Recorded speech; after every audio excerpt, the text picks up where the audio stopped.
Hola, Pro.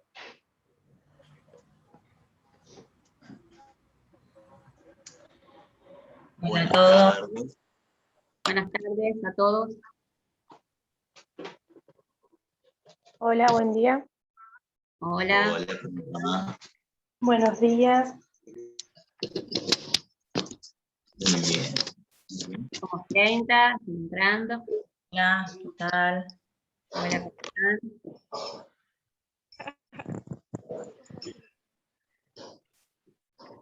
Hola, buenas tardes. Equipo, Buenas Hola, buenas.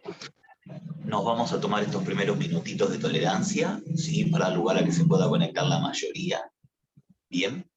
Mientras tanto, les voy a pedir por favor muy bien, Roxana, que dejen el presente en el chat de Zoom, ¿sí? Importantísimo. Bien. Dejen el presente en el chat de Zoom. Aquellas personas que se encuentren asistiendo a lo que va a ser el taller de hoy, luego recibirán su correspondiente certificado, ¿sí? Vamos a aprovechar estos 5 minutos por ahí para permitir que se puedan conectar todos también.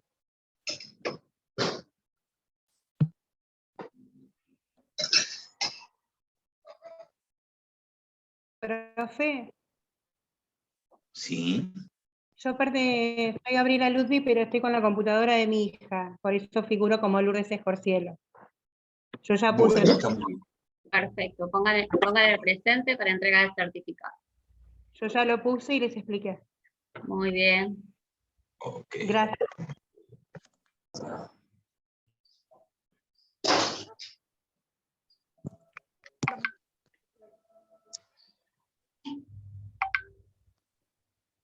Hola, buenas tardes.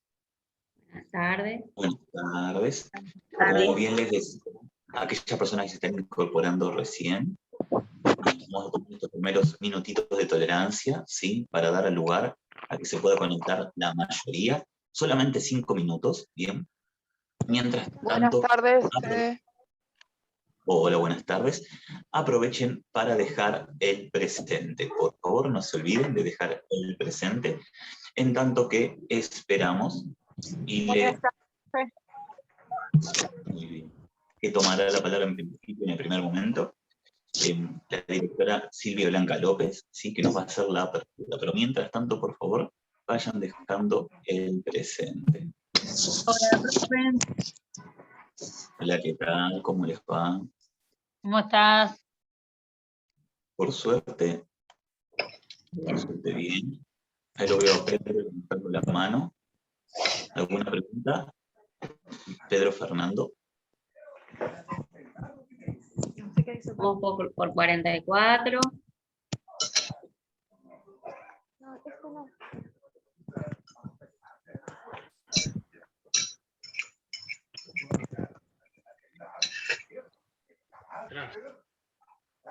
Muy bien. A Yelén veo que tenés la mano levantada. ¿Es por alguna pregunta en particular?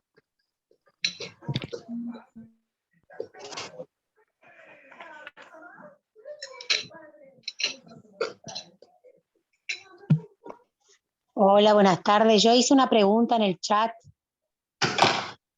Me la podés decir de manera urgente, agradecer, porque entre tantos presentes se me debe haber escapado.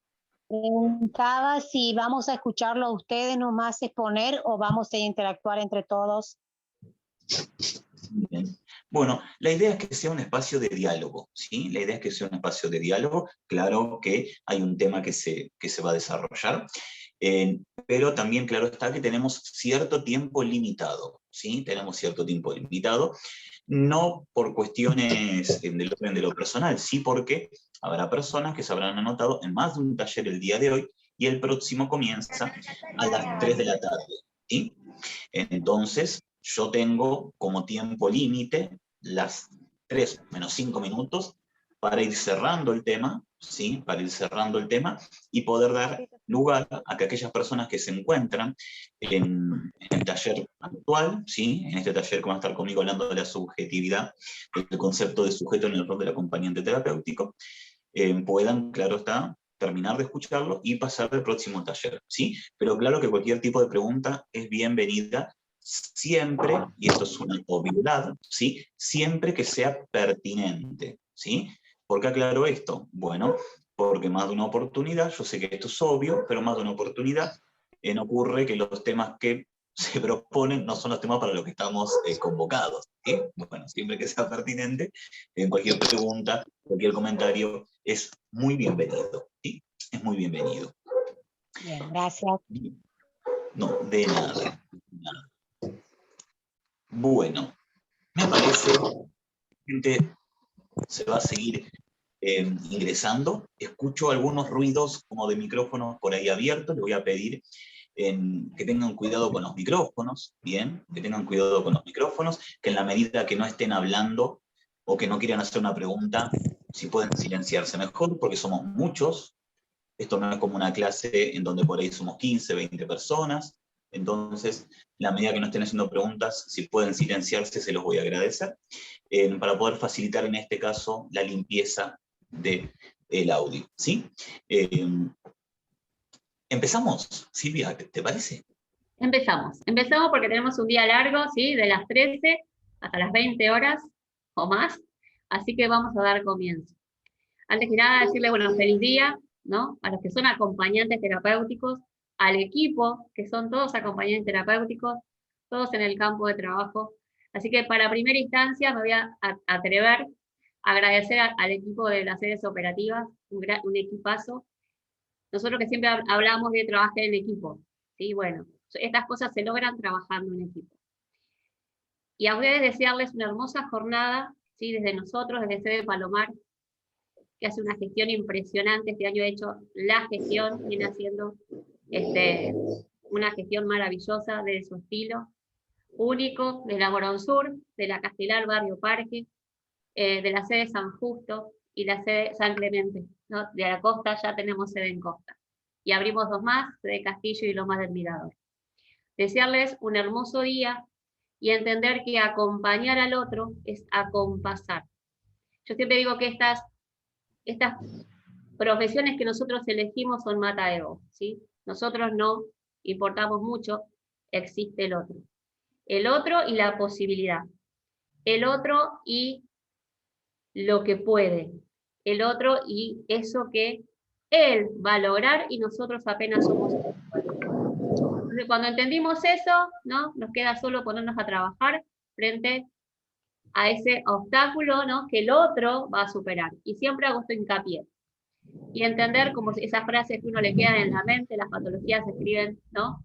Con lápiz, son para borrar, y que detrás de cada patología hay un sujeto único, ¿no? Así que cada vez que vayan a abordar, entiendan eso, y de eso va a hablar Federico hoy, ¿no? Del sujeto, ¿no? Este único y irrepetible, con su historia, con su ecro, dirían los psicólogos sociales, que va a llegar a nuestra vida a transformarla.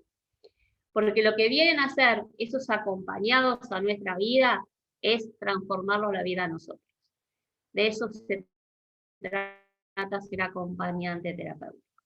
Así que desde mi función, ¿no? De directora de las sedes operativas, les agradezco infinitamente que estén acá. Y bueno, y desde mi trabajo de acompañante terapéutico, inmensamente emocionada, ¿no? De que seamos tantos hoy, para festejar nuestros días. Te doy el pase, Federico. Muchas gracias. Bueno, muchísimas gracias por la palabra, por la correspondiente introducción a la directora de sede y, bueno, y sedes en este caso.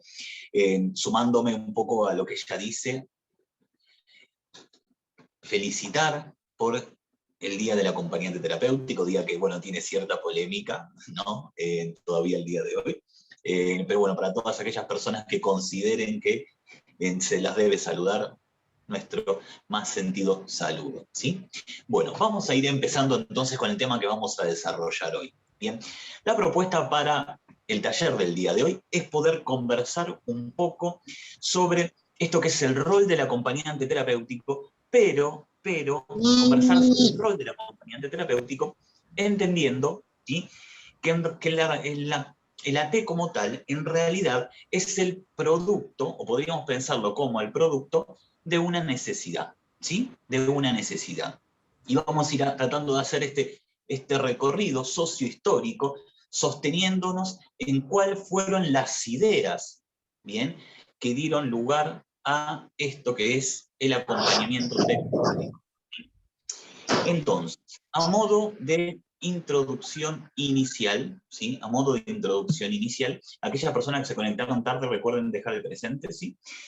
Vamos a empezar con una definición breve de lo que es un acompañante terapéutico, ¿sí? Lo que es un acompañante terapéutico, la mayoría de ustedes, si no todos, ya saben esto, pero hace falta tenerlo fresco para poder avanzar con lo que sigue, ¿sí? Si hay algo que nos ha quedado claro a lo largo de las distintas cursadas, de las distintas formaciones, y algo que se repite de manera constante, es que el acompañante terapéutico es un agente en salud mental, ¿sí? Eso lo tenemos como muy, muy instalado, lo tenemos como muy claro. Veo que hay manitas levantadas. ¿Hay alguna pregunta?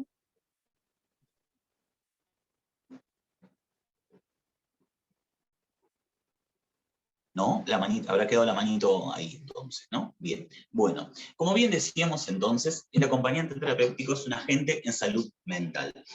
Y dentro de la función de agente en salud mental, siempre se encuentra trabajando en equipo, ¿sí? Siempre trabaja en equipo. Esto hace a lo que son las condiciones, ¿bien?, que se presentan en cuanto a lo que es el rol del acompañante terapéutico, ¿bien?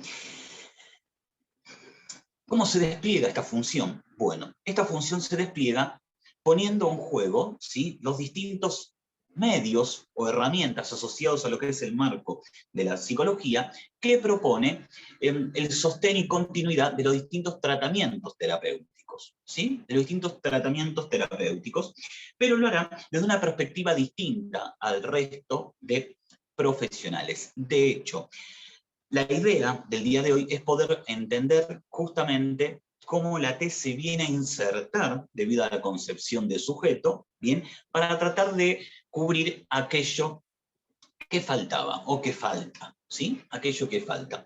Pero para esto vamos a hacer primero, brevemente, no nos interesa hacer un correlato directamente histórico de esto, pero sí proponer y empezar a pensar ¿qué es esto del acompañamiento terapéutico y de dónde viene? La realidad es que se pueden encontrar los primeros bosquejos, las primeras ideas, los primeros dispositivos parecidos al acompañante terapéutico en Estados Unidos a partir de la década del 30 aproximadamente, ¿sí? A partir de la década del 30. Por lo que incluso hoy, con todo lo novedoso muchas veces que resulta el rol del acompañante terapéutico, podemos observar que realmente ha llevado décadas de construcción, ¿sí? Ha llevado realmente décadas de construcción. Sin embargo, aunque nos encontremos con dispositivos parecidos, ubicados por la década del 30, la realidad es que podemos empezar a ver un movimiento asociado al surgimiento del rol del acompañante terapéutico bastante más fuerte por la década del 60, ¿sí? Allá por la década del 60. ¿Esto por qué? Bueno, y y esto tiene un poquito que ver con lo que es las ideas que se empiezan a formular en relación a esto que luego fue el acompañante terapéutico. Allá por la década del 60 se da muy fuertemente lo que son los distintos movimientos antipsiquiatría, ¿sí? Por la década del 60 se empieza a dar muy fuertemente lo que es el movimiento antipsiquiatría y su perspectiva de, y su perspectiva de entender la salud como algo que supera el orden del oficio biológico, ¿sí? Esto se empieza a construir por la década del 60, ¿bien? Por la década del 60 se empieza a cuestionar el modelo hegemónico médico de aquel tiempo para luego, en la década siguiente, recién en la década siguiente, llegando a la década del 70, encontrarnos con dispositivos en salud que trabajan o que se encuentran oficiando, trabajando desde el marco del orden de lo cotidiano, ¿sí? Y ahí es donde empieza a aparecer en la década del 70 fuertemente a nivel internacional, no es solamente una cuestión nacional, fuertemente a nivel internacional, el acompañante terapéutico, por lo que es en la década del 70 en donde empezamos a tener las primeras expresiones de dispositivos que a lo largo y por distintos países han alcanzado este intento de empezar a trabajar en el marco social, el marco de lo cotidiano, marco que le es tan propio al acompañante terapéutico, ¿bien? Pero esto no es posible si no es por las grandes influencias que se vienen arrastrando desde la década del 60. Llegado más o menos, o quizás más plenamente en la década del 80, con lo que es la democracia en Argentina, particularmente hablando, nos encontramos con que el dispositivo de acompañamiento terapéutico empieza a ser un poco más reconocido. Sin embargo, solamente viéndose, en este caso, reflejado en el marco del sector privado, ¿sí? En el marco del sector privado, sobre todo en aquellas familias que podían disponer de los recursos económicos que habilitaban, en este caso, poder tener, ¿sí? Formas de intervención que escaparan a las clásicas internaciones, ¿sí? Que escaparan a lo que son estas clásicas internaciones. ¿Bien? ¿Internaciones de qué? Bueno, estas internaciones psiquiátricas, estos grandes hospitales monovalentes, estos grandes hospitales psiquiátricos, ¿bien? Y en este caso, estos dispositivos se presentaban para aquellas personas con los recursos suficientes para poder evitarle, ¿sí?, a su familiar, ¿bien?, el hecho de tener que atravesar o encontrarse recibiendo un tratamiento en el marco, ¿sí?, en el marco de lo institucional. Claro está que de la década del 80 a la época actual ha pasado muchísimo tiempo y el rol del acompañante terapéutico se ha ido desempeñando, se ha ido ampliando y ha logrado alcanzar nuevas formas de expresión, nuevos ámbitos de intervención, ¿sí? Sin embargo, el rol del acompañante terapéutico nace desde el seno de estos cuadros de desvalimiento grave, ¿sí? El rol del acompañante terapéutico se construye, nace de este caldo, de esta necesidad, ¿bien?, de esta necesidad de poder trabajar de maneras alternativas con estos cuadros de desvalimiento grave, ¿sí? Patologías, si se quiere, o sujetos que se ven severamente afectados o en estados de crisis. Bien, este es el inicio con respecto a lo que es el trabajo del acompañante terapéutico, rasgo que perdura con el paso del tiempo, ¿sí? Rasgo que perdura con el paso del tiempo. Bien, ahora, como bien les decía, el rol del acompañante terapéutico se vio fuertemente motivado, y no solamente el rol del acompañante terapéutico, sino que una forma de entender la salud se vio fuertemente impactado por ciertas críticas que se fueron haciendo a lo largo de las décadas al momento disponible, perdón, al momento no, sino al método disponible para poder trabajar en lo que era salud. ¿De dónde vinieron algunas de esas críticas que sumaron fuertemente a la construcción del desempeño del rol? Bueno, ubicándonos a nivel, esto un poco internacional, y por el otro lado, un poco, bastante también a nivel nacional, ¿sí?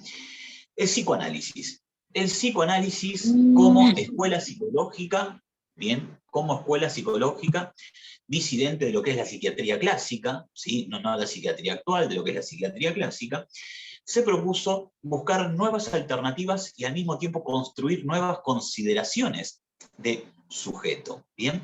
El psicoanálisis aportó muchísimo a lo que es la concepción actual de sujeto ligado a la salud. ¿Sí?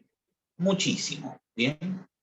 Muchísimo. Y es sin duda alguna el psicoanálisis también aquella escuela psicológica que ha ayudado a construir y a fomentar las bases de lo que es el rol del acompañante terapéutico. De hecho, no es raro incluso en la actualidad encontrarnos con que el acompañante terapéutico en su formación tiene cierta carga del orden de lo psicoanalítico, ¿sí?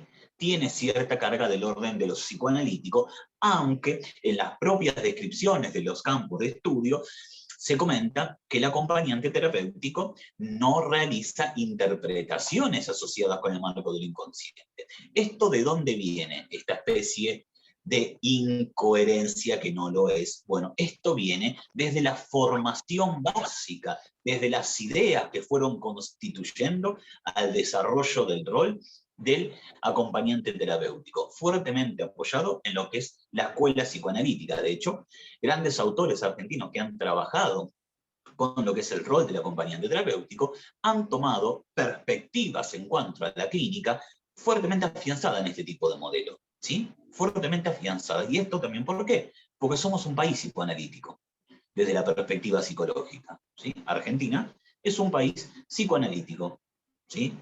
A diferencia de muchos otros alrededor del mundo, la Argentina lo es. Pero no todo fue psicoanálisis en relación a lo que fueron las distintas vertientes o nutrientes que dieron lugar a la constitución del rol del acompañante terapéutico. Otra de las propuestas, también bastante interesante, que sumó formas de intervención y en cierta medida le dio un contexto al rol del acompañante, fue la psicología social. ¿Bien? Fue la psicología social. ¿Por qué? Bueno, porque con las críticas, ¿sí?, que se estaban dando por aquel momento, la psicología social fue aquella que entregó, ¿sí?, fue aquella que entregó la posibilidad de realizar intervenciones en el marco de lo sociocomunitario. Bien, entonces empezamos a sumar un poco y la cosa nos empieza a dar cierto resultado que empieza a presentarse como las características o aquello que caracteriza al acompañante terapéutico. ¿Por qué estoy diciendo esto? Bueno, en principio porque el psicoanálisis trabaja desde el marco de lo subjetivo, desde la subjetividad, ¿sí? Cuando veamos los distintos conceptos de salud, esto nos va a quedar más claro. Y por el otro lado, la psicología social nos da el terreno, ¿sí? Nos da el terreno, esto que denominamos el ámbito de lo sociocomunitario, o si quieren, bastante más asociado a lo que un acompañante terapéutico es, la cotidianidad, ¿sí? La cotidianidad. Entonces, Fede, esto quiere decir que nosotros el día de mañana debemos adherir a lo que proponga la psicología social y la escuela psicoanalítica. Esto quiere decir que no puedo formarme en algún otro tipo de escuela para poder entender otro tipo de intervenciones en lo absoluto. Esto se corresponde a la perspectiva histórica del desarrollo del rol del acompañante terapéutico. Y de hecho, como bien dijimos hace apenas 15 minutos, bien, el acompañante terapéutico siempre trabaja en un equipo. Entonces, la configuración de selección de escuela psicológica que realice cada equipo será también a tener muy en cuenta en cuanto a las estrategias y herramientas que el acompañante terapéutico vaya a poner en juego, ¿sí? ¿Por qué estoy diciendo esto? Bueno, les habrá pasado a todas aquellas personas que sean acompañante terapéutico y se encuentran tratando de insertarse o de encontrar su siguiente en acompañamiento, ¿sí?, que aparezcan requisitos del siguiente estilo. Se busca acompañante terapéutico para trabajar con algún caso X, con orientación TCC, por ejemplo, ¿no? Con orientación TCC.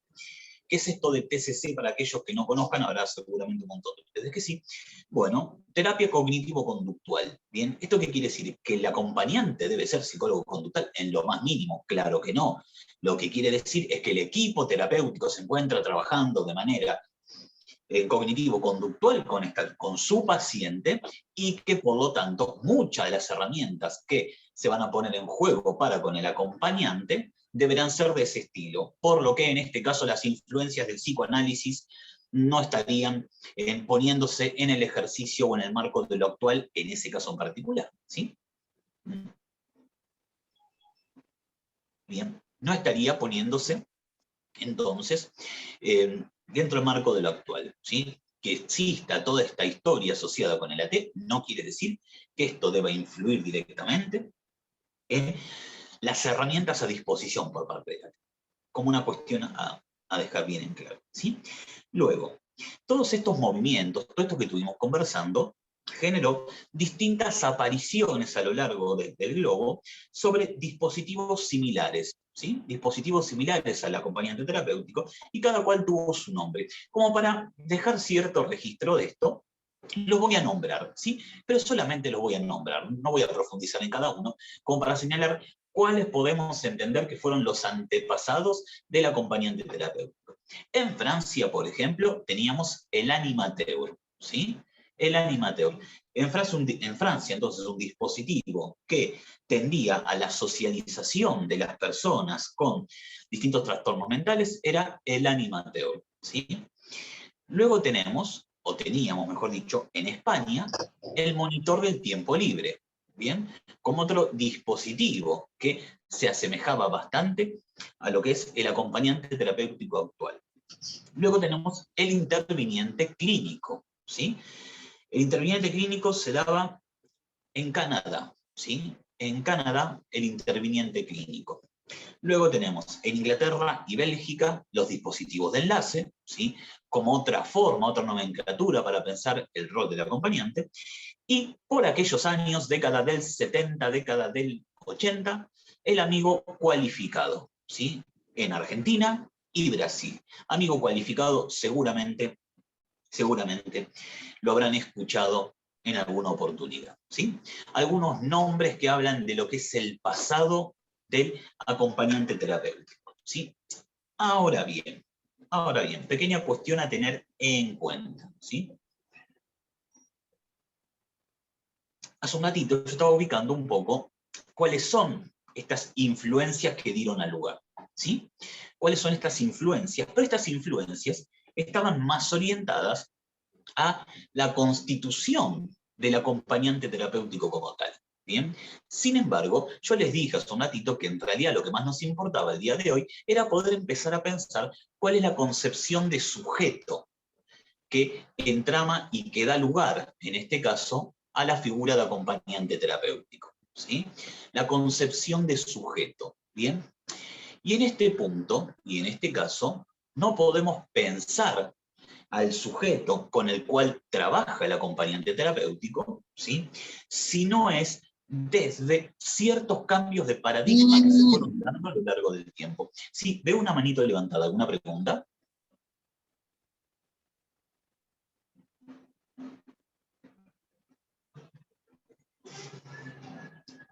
¿Alguna consulta?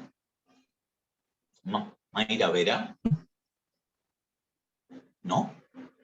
Por ahí tocaron sin querer. Cualquier pregunta, ¿sí? Me detienen y las hacen, ¿sí? Bien. Ahora, ¿qué ocurre? Sí, escucho un micrófono ahí como que alguien quiere preguntar algo. ¿Puede ser? María Fernanda tiene activado un micrófono. Esa aún la conozco. Bueno, está muy... No, por ahí no hay preguntas. Si hay preguntas, por favor, me las hacen, ¿sí? Bueno, retomando. Entonces, no podemos pensar el rol del acompañante terapéutico o el nacimiento del acompañamiento terapéutico si no es entonces desde ciertos cambios del orden, de lo fundamental, históricos también, pero que en este punto tienen mucho que ver con las ideas que dan nacimiento, ¿sí? Y para esto vamos a hacer un pequeño viajecito por un concepto también bastante conocido, que es el concepto de salud, ¿sí? El concepto de salud a través del siglo pasado y del actual, pero sobre todo a través del siglo pasado, podemos encontrar que se ha visto diferenciado o se ha visto descrito de dos maneras distintas, ¿bien? De dos maneras distintas. El primer concepto de salud se configuraba en la esencia de entender que la salud era, ¿sí?, la ausencia de enfermedad. ¿Bien? La salud era la ausencia de enfermedad. Ahora, la pregunta es, está muy bien, salud será la ausencia de enfermedad. ¿Qué es la enfermedad? ¿O cómo puedo definir la enfermedad para, en base a esa variable, entender qué es la salud? ¿Sí? Bueno. Por aquel tiempo, estamos hablando de principios del siglo pasado, la concepción que se tenía era que la salud se podía observar en base al análisis de las variables biofisiológicas del sujeto, ¿sí? En base a las variables biofisiológicas. ¿Qué es esto de las variables biofisiológicas? Bueno, esto está puede sonar un tanto rebuscado, pero es muy sencillo. ¿Qué ocurre por aquel tiempo? Y esto tiene mucho que ver también con ciertas concepciones que rondaban por aquellos años, ¿sí? Que hacen pensar que la salud tiene que ver con que deben cumplirse ciertas variables dentro del marco de lo esperable, ¿sí? Entonces, ¿qué se establece? Bien, esto por favor no es actual, ¿sí? Esto es el antiguo concepto de salud. ¿Qué plantea esto? Bueno, esto lo que plantea es que un sujeto, cualquiera sea, promedio, hablando de promedios, debe medir tanto, ¿sí? Debe pesar otro tanto, ¿bien? Debe poder cumplir con ciertas funciones. Bueno, porque no escucho, dice Yelen, me la juego que seguramente no activó el sonido, seguramente. Bueno, entonces, ¿sí? Entonces, se entendía la salud y la enfermedad en base a estas variables biofisiológicas que se habían establecido por la vía de la ciencia, en donde se supone, se sabe, que hay ciertas variables del orden de la medida que se deben cumplir. Por ejemplo, ¿sí? El colesterol. Bien. ¿Cuánto colesterol sería normal que una persona tenga? ¿Cuándo está elevado? ¿Cuándo está por debajo? ¿Sí? Bien. Luego, altura promedio. Bueno, ¿cuánto debe medir un hombre de manera promedio? ¿Sí? ¿Cuánto debe medir una mujer promedio? ¿Cuánto debe pesar cada uno? Bien. ¿Cuáles deben ser sus facultades cognitivas teniendo en cuenta cada momento evolutivo del desarrollo? ¿Sí? ¿Cuáles deben ser las capacidades cognitivas de un niño de 3 años y de un niño de 3 años y medio y de 5 años? Bueno, todo esto que estoy diciendo, todo esto que les estoy comentando, ¿sí? Dio lugar a la configuración de cierto sujeto del orden de lo esperable, a cierto sujeto que podemos pensar en los términos de ese tiempo como sujeto normal. ¿Bien? Como sujeto normal.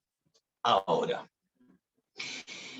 todo aquello que no se ajustara a la idea de sujeto mortal, no, perdón, mortal también, pero en este caso normal, ¿sí?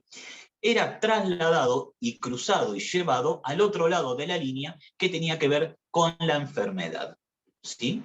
Que tenía que ver con la idea de enfermedad. Por lo que la variable significativa para poder hablar en el marco de la salud y enfermedad era o tenía como eje central el cuerpo, ¿sí? Tenía como eje central el cuerpo. Esto también se ve de manera muy nítida, muy clara, en lo que es el concepto de discapacidad, ¿sí? Cómo muta el concepto de discapacidad en la medida que el concepto de salud y enfermedad cambian, ¿sí?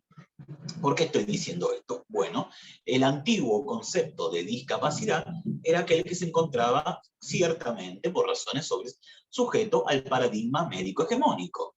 Por lo tanto, la discapacidad era definida por la deficiencia. ¿Y qué es la deficiencia? Es alteración en un órgano, sea en su construcción o función, que impide, ¿sí?, la realización de ciertas funciones. Pero la causa se ubica en el órgano. ¿Bien? Como podrán ver, no hay prácticamente distinción entre el viejo concepto de salud y enfermedad y cómo se entendía, por lo tanto, porque se encuentran íntimamente relacionados con el concepto de discapacidad. Bien, íntimamente relacionados. Ahora bien, ¿qué ocurre? Bueno, y yo voy a poner 2 ejemplos de esto, pero hay bastante, ¿sí? Hay bastante de esto. Por ahí, por el mismo tiempo, también por principios del siglo XX, empieza a aparecer cada vez más fuertemente empezar a pensar a las personas con potencialidades ligadas a lo psicológico que también permite la enfermedad, ¿sí? ¿Quién fue este autor? Entre otros, pero ¿quién habló mucho de esto y sorprendió por aquel momento? Bueno, uno de los autores fue Freud. Bien, fue Freud. Y volvemos a hablar un poco de psicoanálisis. ¿Por qué? Porque para aquel momento, para la época en la que Freud empieza a trabajar con la salud, ¿sí?, en este caso la salud mental, el paradigma que imperaba era justamente este paradigma de salud. Bien, este paradigma de salud que por lo tanto tenía una fuerte base mecanicista. ¿A qué hace referencia al mecanicismo? En términos generales es pensar al cuerpo como cierto compuesto de mecanismos que terminan impactando unos con otros, ¿sí? Y que si hay un malestar en el marco de la salud, es porque debe haber entonces una causa orgánica que se encuentre provocando esta enfermedad, ¿sí? Como podrán ver, todo muy acorde al concepto viejo de salud. Ahora, ¿qué viene a descubrir Freud entre una gran cantidad de contenidos que descubrió? Bueno, descubre que los factores intrapsíquicos son importantes para el desarrollo de la salud mental, ¿sí? Son importantes para el desarrollo de la salud mental. Aquellas personas que hayan escuchado hablar sobre la histeria, bien, sobre la histeria, la neurosis histérica o histeria de conversión, en lo que es el desarrollo freudiano, habrán escuchado que por aquel momento se sostenía que las personas que padecían histeria o eran por dos cuestiones distintas. Una, porque eran unas mentirosas, ¿sí? Porque mentían sobre su sintomatología, o dos, que había una causa de tipo orgánica que no estaban pudiendo encontrar, ¿sí? Fíjense ustedes, si no hay causa orgánica, no hay síntoma, por lo tanto, eso no es un sufrimiento, eso es una ficción, ¿sí? Hay una mentira por parte del paciente. Bueno, apareció una tercera opción en este caso, ¿sí? Freud diciendo, no, lo que está ocurriendo acá es que hay un evento del orden de lo traumático asociado con la infancia que se encuentra generando desde una perspectiva intrapsíquica un efecto, hablando de la histeria, sí que no es el único que estudió Freud, en el marco de lo corporal. Entonces, esto nos empieza a desdibujar un poco esta idea del orden de lo biofisiológico.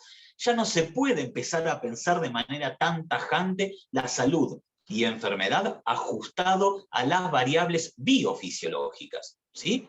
Ya no se puede pensar esto de esa manera ni tan claro. ¿Por qué? Porque a partir de este momento empiezan a aparecer los factores intrasubjetivos del sujeto que no pueden medirse, por lo menos quizás no en aquel momento, hay algunos que hoy ya se pueden medir, porque la ciencia avanza, con un análisis de sangre. ¿Sí? No se puede medir con un análisis de sangre esto. ¿Bien? Entonces, o lo consideramos saludable o empezamos a repensar un nuevo paradigma para entender la salud mental. ¿Bien? ¿Me van siguiendo? ¿Sí? Perfecto, perfecto. Y por el otro lado, esto bien típico también del psicoanálisis, esta propuesta de no pensar como algo completamente delimitado la salud y enfermedad, ¿sí? No pensarlo como algo delimitado. De hecho, habrán escuchado seguramente en algún momento de su vida esta idea de que somos todos neuróticos, por ejemplo, o por lo menos la gran mayoría, ¿sí? Esto de ubicarnos a todos como neuróticos nos lleva a pensar que en nosotros, perfecto, gracias Ro, que en nosotros existe la potencialidad de enfermar, por lo que podemos ser potenciales enfermos ligados a nuestra propia estructura mental, que al mismo tiempo se presenta con una ambigüedad terrible, porque resulta que ser neurótico es ser normal, y ser normal puede ser entonces estar sano, ¿no? Desde aquel paradigma que nos cerraba, ¿no? Obviamente que el criterio de normalidad en la actualidad se encuentra borrado del mapa, ¿sí? Pero en aquel momento, pensar la cuestión de la normalidad con este suceso no cierra, ¿bien? No cierra. Y eso que no cierra es lo que desdibuja el concepto de salud y enfermedad, y lo empieza a transformar en una serie de grises, ¿sí? Y otra de las propuestas que impactó fuertemente a lo que es la constitución del sujeto, bien, ligado a lo que es el marco de la salud, fue el conductismo, ¿sí? El conductismo. Y ustedes dirán, profe, Fede, la verdad que yo no estoy entendiendo nada, porque todos sabemos que el conductismo y el psicoanálisis son perros y gatos, ¿sí? No se llevan bien. Son teorías que se muestran incluso hasta antagónicas en gran parte de sus conceptualizaciones teóricas. ¿Cómo puede ser que se encuentren sumando, seguramente sin quererlo, hacia un mismo objetivo? Bueno, desde este lugar, el conductismo vino a proponer y propuso, y ganó fuertemente, la importancia del medio ambiente para lo que es la salud del sujeto. Aparece fuertemente el medio ambiente, cosa que no se tenía en cuenta por aquel tiempo, ¿sí? Y empieza a plantear a la salud como la capacidad de adaptación que tiene el sujeto, bien, hacia este contexto. Entonces, tanto el conductismo como el psicoanálisis nos agregan dos variables que antes no se tenían para nada en cuenta, ¿sí? Antes no se tenían para nada en cuenta. Los aspectos intrasubjetivos y, por el otro lado, el contexto, el ambiente como fuente posible de generar algún impacto en el orden de la salud. ¿Por qué no también de la salud mental? Profe, ¿en dónde se ve esto que estás diciendo? Yo la verdad que de conductismo no sé mucho o sé muchísimo, pero no veo esto que usted me está diciendo. Bueno, pensemos un poco en cuál era el concepto de sujeto que manejaba Watson. Watson no hablaba de sujeto, hablaba de organismos, ¿sí? Y pensaba en los sujetos, su teoría luego tuvo que ser modificada o ser revisada en algunos puntos, ¿bien? Pero vámonos a lo más antiguo del conductismo, ¿sí? Pensaba que los sujetos éramos tabulas rasas y que todo, en todo caso, toda nuestra construcción en cuanto a las conductas era un proceso de aprendizaje, ¿sí? Interactuando con el medio. Entonces, este aprendizaje, si era el resultado de actuar con el medio, podía ser modificado en tanto que el medio fuese lo suficientemente rico para poder permitir que esta persona, el día de mañana, pudiese ser tal o cual cosa. De hecho, Watson lo dice de manera claramente. Dice algo así por el estilo como, dadme 12 niños sin mundo específico para criarlos y yo haré de ellos aquello que yo quiera. ¿Sí? Y nombra una cantidad de profesiones típicas, médico, abogado, ¿no? ¿Por qué él cree esto? Porque él entiende que la importancia no está en el sujeto, sino en el medio. Ustedes dirán, bueno, profe, pero no se entiende nada. El psicoanálisis dice de lo intrasubjetivo y el conductismo habla del exterior. Bueno, tal cual. Profe, yo tengo, ahí te leo, Eva, espérame que se me fue el... yo tengo a mi primera compañera con demencia no especificada, dice Eva. Bueno, como son los procesos de la demencia, ¿no? Seguramente lo que veas es justamente cómo se va dando como esta especie de involución en el desarrollo en la medida que avance, ¿no? En la medida que avance. Ahora, ¿qué pasa con esto? Bueno, ambos aportes se muestran como sustanciales para empezar a pensar el nuevo concepto de salud, ¿sí? Y con el nuevo concepto de salud, el sujeto, la construcción de la idea de sujeto que va a dar inicio, que va a dar lugar al nacimiento de lo que es el acompañante terapéutico. Se comunica a través de insultos. Sí, ahí voy. Se comunica a través de insultos y suele tener agresión. Claro, sí. Esto, no en todos los casos se ve, pero es bastante común. Entonces, esto influye y construye y permite, ¿bien?, modificar lo que es el concepto de salud. ¿Bien? ¿Por qué? Porque en este punto la salud ya no será únicamente pensar aquello que permite, o aquello en este caso que genera una diferencia entre las variables biofisiológicas, sino que en este punto se empieza a entender la salud como algo bastante más general, ¿sí? Se empieza a entender la salud como es la concepción actual. ¿Qué propone? Propone que la salud, hay como un ruido, ojo, ¿sí? Propone que la salud, entonces, la salud actual, como se entiende, es el completo estado de bienestar, tanto físico, ¿sí?, psicológico y social, ¿sí? La salud entendida el día de hoy es entonces este completo estado de bienestar, tanto físico, y ahí tenemos la cuestión biológica, porque no se puede desestimar la cuestión biológica, solamente que no puede acaparar a toda la concepción de sujeto, ¿sí? Psicológica, bien, teniendo en cuenta quizás los aspectos intrasubjetivos, y social, y es como la pata del conductismo, ¿sí? Tenemos la pata del conductismo hablando sobre lo social. Perdón, estoy hecho ciertos ruidos. Cuidado con los micrófonos, ¿sí? Bien. ¿Sí? ¿Escucho? ¿Alguien quiere hacer una pregunta?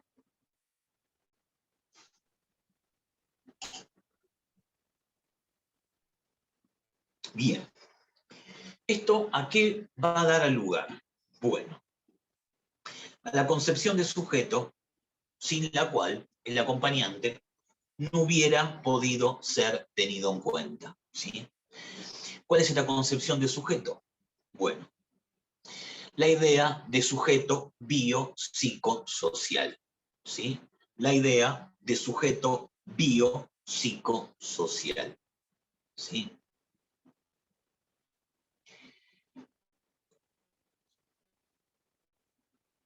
Entonces, ¿cuál es la concepción de sujeto con la que trabaja un acompañante terapéutico? Bueno, es justamente esta concepción de sujeto biopsicosocial, ¿sí? Perdonen, ¿eh? Profe, pero no es el único dispositivo que tiene este tipo tiene en cuenta este tipo de sujeto para su trabajo. Claro que no, porque es una tendencia actual. Pero ¿por qué? ¿Por qué este sujeto biopsicosocial le permite el nacimiento al acompañante terapéutico? Bueno, ¿qué ocurre? Si pensamos en un sujeto biopsicosocial, lo que se está proponiendo es pensar un sujeto que en principio es complejo, ¿sí? Es complejo, se encuentra formando parte de una trama compleja, ¿sí? ¿Y qué nos pasa con esto? El modelo viejo en salud mental, el modelo médico hegemónico, por ahí se presentaba un tanto ineficiente, ¿bien? Se presentaba un tanto ineficiente en la forma de comprender alguna de sus conceptualizaciones en cuanto a la forma de intervenir en un otro. Sin embargo, tenía muy en claro qué es lo que tenía que hacer, ¿sí? Tenía muy en claro qué es lo que tenía que hacer. Hay una variable del orden de lo biofisiológico que está corrida, bueno, ajustémosla, mejorémosla, arreglemos esto y arreglando esto la persona va a estar saludable, se decía, ¿sí? Por lo que se tenía bastante en claro el procedimiento. Ahora, ¿cómo se interviene con una persona que es un sujeto biopsicosocial? La parte biológica más o menos la sostenemos de la misma manera, ¿bien? Por lo que las intervenciones del orden de lo médico clínico van a seguir estando. Pero lo psicológico y lo social, ¿de qué manera lo tenemos en cuenta para poder desarrollar lo que es en este caso esta idea de salud? Y por el otro lado, grandes críticas que ha tenido este concepto de salud, incluso en el día de hoy, es que es terriblemente general. No digo que esté en contra, pero es terriblemente general. Con este concepto de salud, uno no sabe qué es lo que es la salud y no sabe qué es la enfermedad, ¿sí? Ustedes dirán, bueno, profe, pero entonces, ¿qué? No. La realidad es que pensar el sujeto en un entramado complejo nos ha permitido construir herramientas que han dado posibilidad a nuevas formas de intervención muy positivas. Pero la realidad es que el nuevo concepto de salud tampoco es perfecto por el simple hecho de ser más nuevo, ¿sí? Porque, y esto ya se venía discutiendo hace un montón de tiempo, ¿sí? Se venía discutiendo, dicho sea de paso, el nuevo concepto de salud es, si no me equivoco, del 47, o sea que tampoco es tan nuevo, ¿sí? Tampoco es tan nuevo.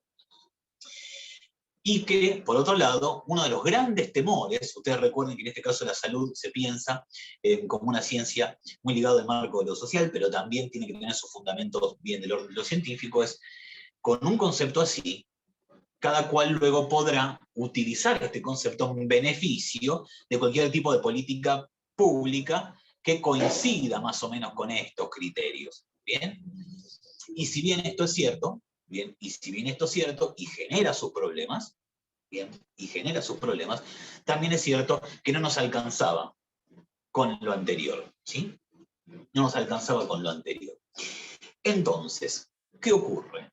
Bueno, se empiezan a dar una serie de transformaciones que empiezan a tratar de poder cubrir aquellas necesidades, ¿sí? Se empiezan a dar una serie de transformaciones que empiezan a tratar de cubrir esas necesidades y como siempre, van llegando un poco tarde, ¿sí? Van llegando un poco tarde. Se empieza a cuestionar fuertemente la pata social y psicológica en los distintos tratamientos, se empieza a cuestionar fuertemente, y se descubre que no alcanza solamente con cubrir las necesidades del orden de lo biológico en los sujetos, sino que hace falta poder cubrir otras. Y ahí es donde empiezan, nuevamente, a cuestionarse de manera significativa todos aquellos abordajes en el marco de la salud mental que no tienen en cuenta la dignidad del sujeto. Bien, que no tienen en cuenta la dignidad del sujeto. Habrán escuchado, hay un texto que yo siempre recomiendo, Estar sano en un medio enfermo, ¿sí? Lleva ese nombre, en donde se ha realizado un experimento en donde distintos estudiantes o profesionales de la salud mental se internan voluntariamente en distintos, esto es un experimento del siglo pasado, ¿no? Se han internado voluntariamente en distintos psiquiátricos, ¿sí? Los mal llamados loqueros, ¿bien? ¿Con qué objetivo? Con el objetivo de poder recabar información desde adentro de cómo es el funcionamiento desde la vista del paciente. Estamos hablando todavía de paciente porque todavía no estamos hablando de la tesis. Del paciente. Y saben, acá sube y baja la tensión, perdón. ¿Y saben qué se dieron cuenta?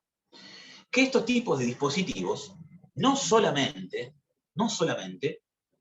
que no favorecían, que no curaban, ¿sí? Que es un montón, dicho sea de paso, bien, es un montón. Para la década del 50 del siglo pasado, década del 60, para mí esto es una estadística que creo que representa la magnitud del problema, ¿no? El 50% de las camas en Europa hablando, ¿no? El 50% de las camas eran del sector de salud mental, ¿sí? El 50% de las camas, ¿bien? La magnitud que tiene este número en el sistema de salud es altísimo, ¿sí? Es altísimo. ¿Y saben cuáles son otros los problemas? Que muchas de esas camas, una vez que se ocupan, ¿bien? Una vez que se ocupan, no hay egreso, ¿bien? No hay, en aquel tiempo hablando, ¿no? En aquel tiempo, no hay alta, ¿sí? ¿Por qué? Porque una vez que ingresa una persona con un trastorno mental, o que ingresaba, muchas veces no volvía a salir más con las leyes de aquel tiempo, ¿sí? Entonces, ustedes imaginarán que para los estados de aquel tiempo, ¿sí? Es un agujero negro en la economía, ¿bien? Y es un agujero negro que no da resultado, ¿sí? Y ustedes dirán, bueno, profe, pero es una forma bastante fea pensarlo en términos económicos. Sí, bueno, sí, claro que sí. Sin embargo, fue este agujero negro en la economía de los países que llevó a tratar de modificar y buscar soluciones que fuesen más aptas. ¿Por qué?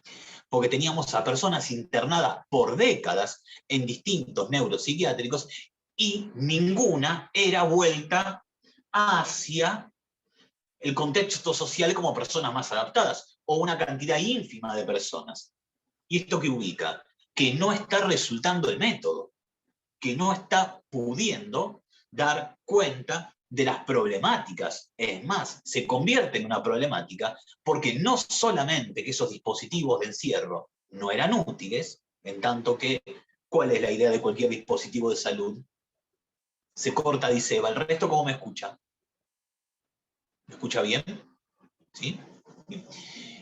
No solamente que el objetivo era poder alcanzar cierta idea de cura, cierta idea de adaptabilidad, ¿sí?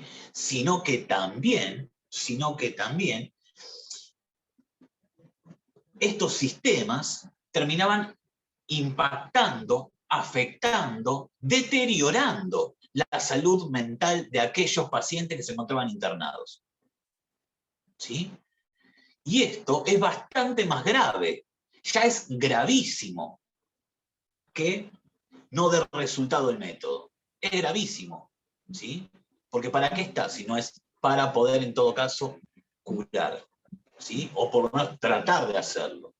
Pero que empeore los cuadros de las personas con las que ingresan, es como que le den un antigripal y en lugar de quitarles el dolor de cabeza, haga que te agarre lumbalgia, ¿sí? No tiene sentido. ¿Bien? Pero esto llevó tiempo a darse cuenta. Uno fue de estos experimentos, en donde se dieron cuenta, en tanto que estas personas con sus completas facultades mentales ingresaban a estos lugares, los niveles de despersonalización que sufrían. ¿Sí? Curiosamente, ¿saben quiénes fueron los únicos que se dieron cuenta que ellos no eran pacientes mentales? Y discúlpenme la forma de expresión, ¿sí? Pero ajustado a aquel momento, los locos, aquellas personas con trastornos mentales, eran aquellas que les decían a los médicos, no están locos, son espías, les decían. ¿Sí? Ojo que se escucha por ahí en que hay como ruidos del orden de lo familiar, que están hablando, ¿bien? Si van a hacer una pregunta, yo la recibo, no tengo problema. No esperen a que me calle, ¿sí? Interrúmpanme. Pero escucho así como ruidos y veo las caras, yo me doy cuenta por las caras de la gente. Es como que vale. ¿No? Entonces, tengamos cuidado con eso, ¿sí? Tengamos cuidado con eso. Entonces, retomando, ¿sí? Fíjense ustedes, aquellas personas con trastornos mentales eran los únicos que se dan cuenta que estas personas estaban sanas. ¿Por qué? Porque los otros, los profesionales, las enfermeras, el psiquiatra, los psicólogos, una vez que estaba puesta la etiqueta, una vez que estaba puesto, en este caso el diagnóstico, todas las conductas que estas personas tenían, ¿sí? No eran más que expresiones de la propia patología, ¿sí? No eran más que expresiones de la propia patología. Perdón, en esto estoy haciendo un sondeo, ¿sí? A ver de dónde vienen esos ruiditos. Ruiditos de marco de la familia. Salo silencio, profe. Ah, perfecto, muchas gracias, Nati, muchas gracias. Bien, parece que tengo una pregunta en el chat. Esperen que voy a chequear.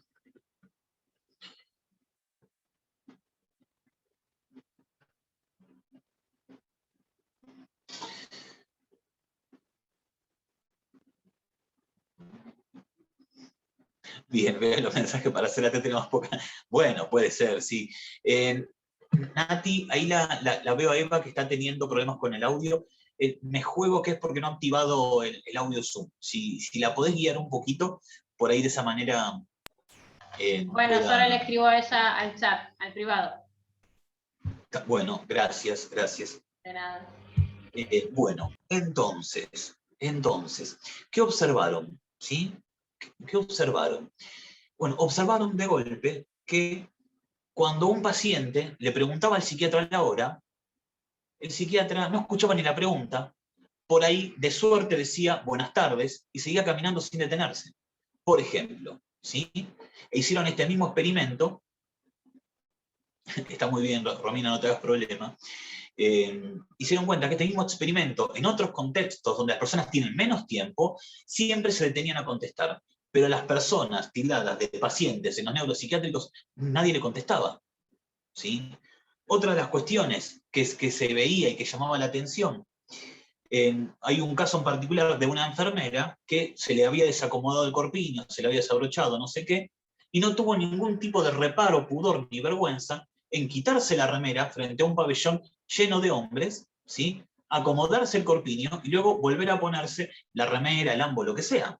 ¿Sí? Y ustedes dirán, bueno, profe, pero qué anticuado, usted también.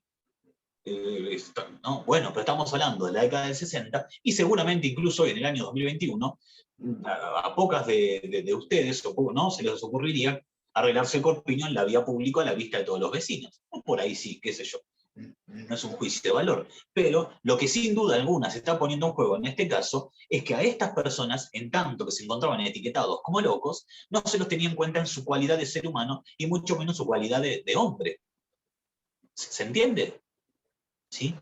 De esto está lleno. Hay un libro, se los recomiendo, está para descargar en redes sociales, que se llama Navidad en el Purgatorio. Y es un libro que en realidad es una recolección de fotos que se dio en un hospital en Estados Unidos. Y estas fotos demuestran las dramáticas formas de trabajar con los pacientes en aquel tiempo. Niños atados a radiadores, ¿sí? Personas caminando como zombies por los pasillos. Bien, personas atadas por todos lados con chalecos de fuerza, atados a las camas. Perdón que Sí. lo interrumpa. Yo vi un video, yo estoy con la tecnicatura de acompañante terapéutico, y nos mostraron un video en donde se le hacía a los pacientes, los torturaban, no los trataban como humanos, sino como animales, le hacían girar en la silla no sé como cuántas vueltas, según cómo se portaban ellos, le mandaban electroshock, antes de mandarlo 2 o 3 le mandaban como 500, 600 para torturarlo de la peor manera, y encima sin anestesia. O sea, lo recontra sufrían, pobres. Sí. De todo le hacían, le sacaban sangre. Era algo totalmente tenebroso, pero era así. En otras épocas los vivían torturando. Es que esa es la palabra que vos estás diciendo. Esto que vos estás diciendo, eso de calificarlo como tenebroso, es lo que uno ve cuando ve este libro. Parecen las imágenes sacadas de una película de terror. ¿Sí? Sí, tal cual. Te cuento tal cual. una pequeña anécdota que vi en un documental, acá en la Argentina. Un periodista se encuentra y va a trabajar va a documentar cómo se trabajaba en uno de los hospitales de una institución mental de Argentina. Y se encuentra con que en el pabellón están todos desnudos. Un pabellón lleno de gente, ¿sí? Pocos con ropa y ninguno con documento de identidad. Y en este caso, el libro se llama Navidad en el Purgatorio. ¿Sí? Luego se los voy a dejar en el aula virtual, yo creo que haberlo descargado.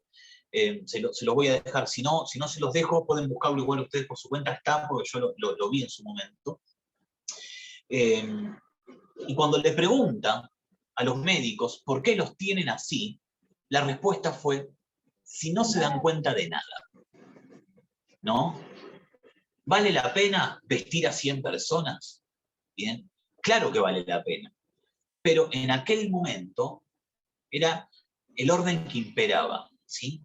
Por lo que, comprobadísimo, se sabe, se entiende, que este tipo de dispositivos de encierro no dan los resultados que deberían dar. Bien, Profe, por ¿lo lo puedo tanto... interrumpir?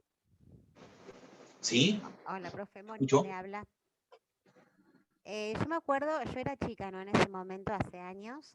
Usted, no sé si alguien se acuerda del Borda en Buenos Aires. Yo soy de Ushuaia. Sí. ¿Cómo estás, Mónica? ¿Me Bien, puedes profe. hablar un poquito más fuerte y más pegado al Bien. micrófono, por favor? Bien, ¿ahora se me escucha bien? Ahí se escucha mejor. Sí. Bien. Yo me acuerdo que cuando íbamos de vacaciones a Buenos Aires hace años, pasábamos por el Borda, en la clínica también para enfermos mentales, ¿no? Para locos, dirían en esa época. Y por ahí pasábamos y había gente mayor casi desnuda dentro de lo que era el patio de la clínica. Y nada, daban vueltas y vueltas ahí. Tenía yo una tía que trabajaba en el Borda y bueno, y nos comentaba esto, ¿no? De que no le daban importancia a la gente que estaba internada. Completamente. Y esto enferma, ¿sí? Yo siempre cuento en los cursos de AT la siguiente anécdota. Esta está en un libro de Paul El libro es tipo como el de Oppendorf, como los tienen. Es que para colmo esto no ha cambiado tanto. ¿sí? No ha cambiado tanto. No, Hoy porque el concepto siguen cambió, igual, siguen tratándolos mal. hoy no ha Siguen cambiado tratándolos mal. tanto. ¿Sí? Por eso es que, ¿cuál es la solución que se busca? ¿Qué es aquello que se propone? ¿Cuál es la solución? Bueno, en principio, la desmanicomialización, ¿sí? Hoy el proyecto que ha asumido gran parte de los países, ¿sí?, es cerrar este tipo de instituciones, porque no es solamente una cuestión de trato hacia el otro, sino que son los funcionamientos que se dan dentro de este tipo de instituciones. Bueno, Por ahí eso la Melody ley bien de lo salud dice. mental está en, perdón, profe, que lo interrumpa, por eso la ley de salud mental está en contra de que se siga haciendo hospitales psiquiátricos, por la manera en la que se Claro, lo trata al paciente, claro, por la manera en la que porque se lo trata. aparte, ¿qué ocurre? ¿Qué ocurre? Y es Aparte un poco ahí a donde queríamos llegar. tampoco te dejan opinar, porque si no te echan del laburo. Claro, O sea, vos claro no que puedes sí, claro. contar nada, vos no puedes contar nada, no puedes defender a nadie, porque si no, ya sabes lo que te pasa. Es así, todo te tienes que catar hoy en día. Completamente, completamente. Y esto es Profe, aquello que se está buscando. Sí, Majo habla. Buenas tardes a todos. buenas tardes. No solamente en los hospitales, yo trabajé en el geriátrico y era más o menos parecido a lo mismo. Y eso que trabajaba en un geriátrico de 5 estrellas. Claro. Se los aislaba, se los dopaba y se los dejaba solamente en una habitación a tales personas que tenían esquizofrenia. Se los ponía aislados a comparación de los otros. Una pena. Y estamos hablando de un geriátrico de 5 estrellas. No estamos hablando de un geriátrico que lo ponen acá, lo habilitan en una casa domiciliaria, en un barrio. Y siempre se daba de más el clonazepam y bueno, un montón de otras píldoras que ya no me acuerdo porque ya pasé un montón. Pero bueno, no solamente en los hospitales, se da también en los geriátricos.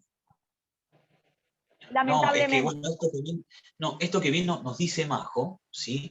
Esto que bien nos dice Majo, también nos plantea la problemática actual, porque si bien yo lo hablo de una perspectiva pasada, esto sigue ocurriendo, como bien estaba leyendo a Paula también, que nos sigue sumando como más testimonio en cuanto a la actualidad. Esto que bien nos decía Paula Cuadrado, ¿no? Cuando iba al Borda, en este caso con una agrupación de la Facultad de Psicología, no lo dejaban entrar a las edificaciones, ponían distintas excusas, ¿sí?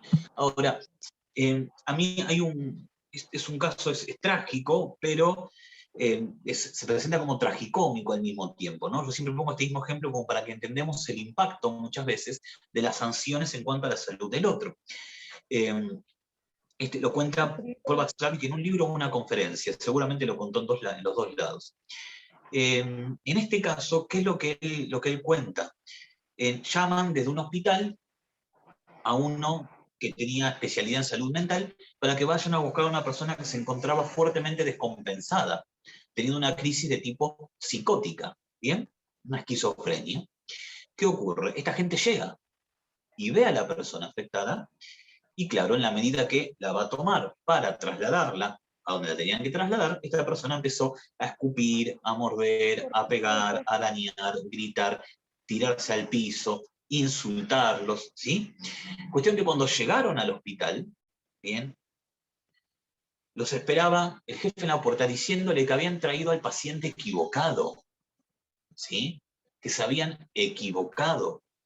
Habían tomado a una mujer que no tenía ningún tipo de diagnóstico en salud mental o ningún tipo de trastorno mental. ¿Por qué les cuento esto? Porque una vez que se decreta un diagnóstico, aparece el efecto etiqueta. Entonces, todas las conductas que esta persona vaya a tener van a ser leídas desde el comportamiento de una persona con trastornos mentales. Porque una persona se ve que con su salud mental íntegra, ante un intento de secuestro, no insulta, no pega, no rajuña, no se tira al piso, no se trata de escapar, ¿no? Porque eso se ve que no es solo mentira, claro. Cualquier persona que está siendo llevada contra su voluntad a un lugar que desconoce, va a reaccionar así, quizás peor. Pero como se había puesto una etiqueta en esta persona, se la llevó, ¿sí? Ahora, ¿por qué estamos hablando de esto? Bueno, porque ante esta nueva concepto de sujeto, al pensar el sujeto desde una perspectiva biopsicosocial, resulta que tenemos que no solamente teorizar sobre cómo se piensa este sujeto, sino al mismo tiempo disponer de los medios y tecnologías que permitan asistir a estas personas. Y claramente los dispositivos en el orden de la internación de la salud mental fracasaron, ¿sí? Fracasaron, se los entiende como contraproducentes o solamente en situaciones de extrema crisis y por periodos reducidos de tiempo con un seguimiento constante, ¿sí? Hoy las internaciones no deberían superar los 15 días, salvo que la persona no se pueda alcanzar la estabilización, y en ese caso un psiquiatra o un psicólogo o un juez deben volver a firmar una orden para 15 días más. Si no, no se busca esa solución. Entonces, ¿qué hacemos, profe? Abramos las puertas de todos los hospitales monovalentes y que salgan todos a la calle. No, Profe, claro pero que no, es abandono de personas. Sí. ¿Qué pasa en el caso de las personas que tienen intento de suicidio o son riesgo para terceros? Bueno, en esos casos, cuando hay, esto está en la nueva ley de salud mental, ¿sí? Perdón,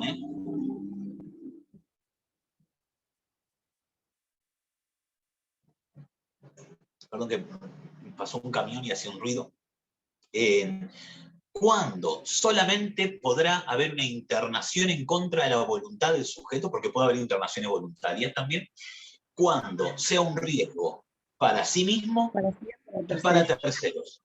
Claro, pero en el caso este que usted decía recién que está en 15 días, no son en caso de, por ejemplo, yo te digo porque tengo a una conocida que tiene una depresión bastante grave y tuvo un intento en realidad, ella tomó pastillas sabiendo que no se iba a matar. Ella quería dormir. Pero bueno, la terminaron internando, estuvo como un mes. Y ahora, bueno, salió y tuvo que volver. Y simplemente con que ella dijo, me siento bien, le dijeron que no volviera. Esto es porque tienen que escuchar lo que ella quiere. Yo sé eso, porque claramente es mayor de edad. Pero ella no está bien como para dejarla. Yo tampoco soy de las que piensa que ella tendrá que estar encerrada. Pero no sabes cómo actuar, porque hoy está bien, mañana está mal, claramente es el cuadro depresivo muy fuerte, y ella quiere, por momentos quiere estar adentro para no ser una carga para la familia. Entonces, ¿viste? Encontrás un montón de cuestiones ahí en el medio. Más allá de eso, los neuropsiquiátricos para mí no tendrían que ser un tratamiento totalmente prolongado, porque si no la persona nunca termina de ser independiente como era o como tendría que ser. Completamente, no, completamente, y ojo, porque justamente lo que hay que buscar, que bueno, esto necesita claramente ser financiado por los distintos estados, ¿sí? Es poder alcanzar un equilibrio, un estado intermedio, ¿sí? Bien. O no sé si un estado intermedio, pero buscar alternativas, ¿sí? Ojo que escucho así como unos ruidos de manera recurrente, como si fuese una impresora, no sé qué. Ojo con los micrófonos, ¿sí? En ese caso, ¿no hay un seguimiento del paciente hacia el Bien, paciente? ahí vamos, sí, debería haberlo, ¿sí? Debería haber un seguimiento, deberían disponer de distintos tipos de elementos y herramientas para que acompañen a esta persona, y ahí es donde entramos nosotros. Sí, lo hay. Lo que pasa es que la psiquiatra la ve por Zoom. No, la psicóloga la ve por Zoom y a la mujer esta no le sirve el Zoom. Esa es otra realidad con la que determinadas patologías no se pudieron ayornar. Y después lo que tiene la psiquiatra es que la medica sin verla. Entonces, haces un paso para adelante y 20 para atrás. Y ahí es cuando no hay trabajo interdisciplinario, es muy complicado de poder abordar y de poder ayudar. Yo soy acompañante, yo la puedo llegar a ayudar en un montón de cosas, pero tampoco puedo involucrarme porque es mi cuñada. Entonces, claro, yo lo que le recomendé a ella es que hable con su psicóloga, a ver qué le decía su psicóloga, y ella, bueno, me dice que no le gusta hacer terapia por Zoom, pero bueno, le dije que no había otra, que era lo que tenía que hacer, y que, bueno, en el caso de necesitar que pida un acompañante, porque yo no sé por qué no se lo están proponiendo, porque es una mujer que no puede estar sola y que sus hijas no se pueden hacer cargo de ellos porque no entienden de la enfermedad. Completamente. Esto que estás diciendo te lo agradezco profundamente, ¿Por qué? Porque esto primero que es una realidad muy actual, ¿no? Esto está pasando hoy. Hoy el panorama que tenemos en cuanto a lo que es la salud mental se encuentra bastante vulnerable. Ya era vulnerable, hoy la vulnerabilidad que tenemos en cuanto a marco de la salud mental es enorme, ¿sí? Sí, tremendo.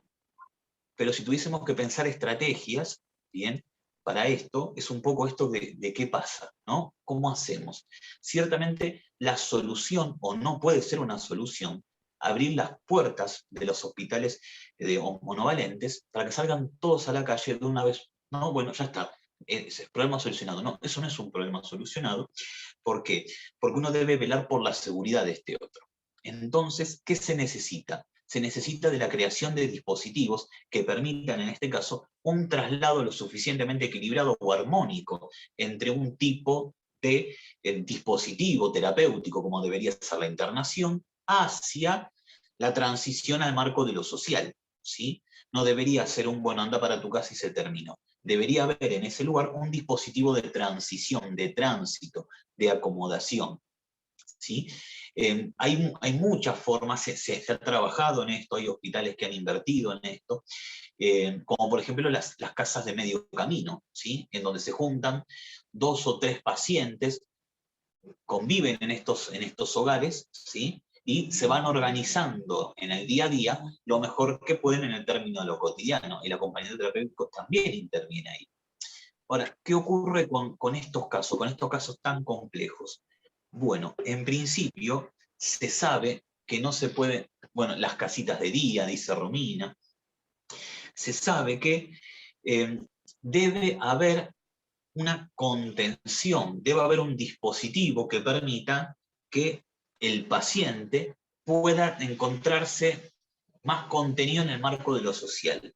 Y veamos un poco, ¿no? Bueno, perfecto. Tengo a esta persona. No me sirve tanto el trabajo en internación, porque ya vemos que tiende a no encontrar soluciones, aparte es perjudicial. Perfecto.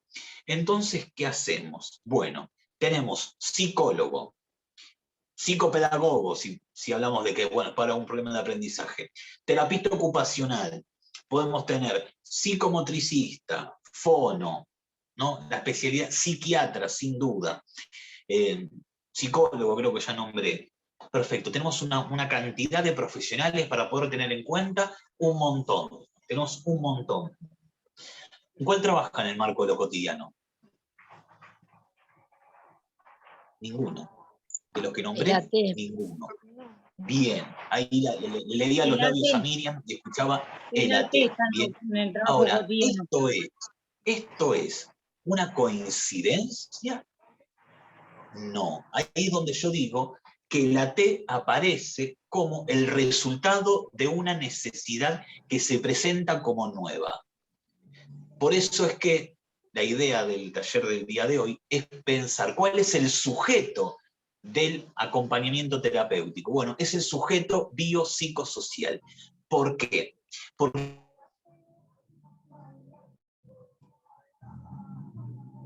¿Qué pasó, profe? Perdón, me llaman por teléfono y me... si nosotros no pensamos que somos o que las personas son sujetos en tramas complejas, donde lo biológico es fundamental, pero al mismo tiempo donde lo psicológico debe ser atendido, y que esto no puede integrarse si no es en contacto con la construcción de una trama social, el AT no tiene ningún tipo de sentido. ¿Por qué? Porque la AT viene a intervenir, y ahora vamos a definir un poquito la AT, vamos a ampliar un poquito el concepto.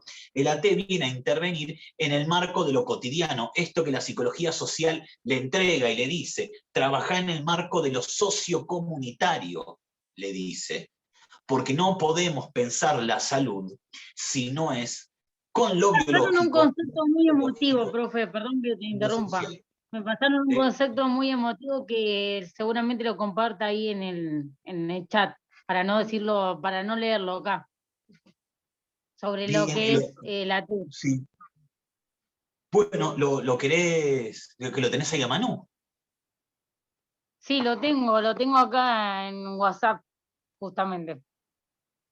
Bueno, ¿cómo querés hacerlo? ¿Lo querés copiar y pegar en el chat? Sí, sí, sí. Y después, si no, cualquier cosa, si antes de terminar la clase lo leo.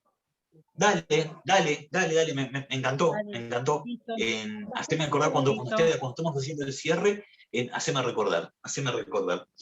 Entonces, como bien les decía, ¿sí? Como bien les decía, el AT viene o nace desde la necesidad que se presenta esta nueva concepción de sujeto, ¿sí? El AT nace desde buscar un dispositivo, un agente, un dispositivo terapéutico que permita trabajar con sujetos complejos, ¿sí? Ya no nos alcanza con que la persona se acerque al consultorio. Debemos intervenir en el orden de lo cotidiano. ¿Bien? Debemos intervenir en el orden de lo cotidiano. Doctor, ¿Sí? sí, quería contarle rapidito mi primera experiencia. Yo tuve pacientes adultos mayores con esquizofrenia, pero mi primer paciente adolescente lo tuve hace unos meses y tuve que abandonar la guardia, o sea, si bien avisé, tuve que dejar la guardia porque me sentía desamparada. Era mi primer guardia, tenía trastorno de la personalidad y era border. Ante cualquier frustración, tenía intentos de suicidio. Si bien no llegaban a ser graves, terminó internado 3 veces. Nunca en mi turno, pero hasta esos 4 meses. Un día, o sea, tuvo un brote en mi turno y fue el día que yo decidí cortar. El intento que yo tuve, pues yo entré por una empresa, después a la empresa la sacaron y me tomaron a mí la familia.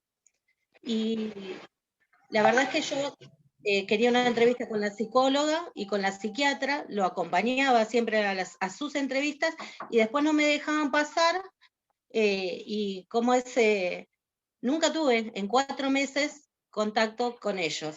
¿Hay una manera de solicitar que ellos me amparen a mí para... Era mi primer trabajo, o sea, no sabía cómo hacer. No, te entiendo. Y esto que estás diciendo, es todo también lo que quería decir, ¿no? Esto, el desamparo. ¿Cómo se hace? Bueno, vamos a hablar también un poquito de esto, pero lo que hay que tener en cuenta, y esta sensación que vos describís como desamparo, habla justamente de esta necesidad, ¿no? El acompañante Había terapéutico. una vida, o sea, en peligro. No era que tenía internación domiciliaria porque la familia firmó que se hacía responsable. La familia. Yo nunca firmé ese contrato. Y se quedaban muchas horas conmigo. Eran 6 horas que yo estaba todos los días, de lunes a sábado. Entonces era una responsabilidad gigante. Claro. No, lo que ocurre, y creo yo que es lo que puede haber pasado, es que en tanto que